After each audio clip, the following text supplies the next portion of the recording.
In this tutorial, I'm going to show you how to rotate text boxes here in Canva. Now, there's a couple of different text boxes that we can use. We have your standard one, which looks like this when you add text to the screen, and if we put a rectangle onto the canvas like this, let's just make that a little bit bigger and put some words in here as well, just like that.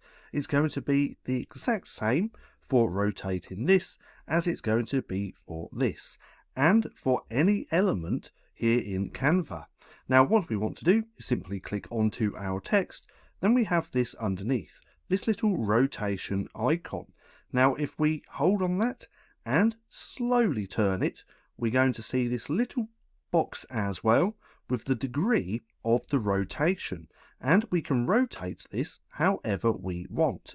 Now if we go onto this text box as well, we can see that little icon just here. So if we hold on that and again turn it, we can rotate it however we please. So nonetheless, that's just how simple it is to rotate text boxes here in Canva.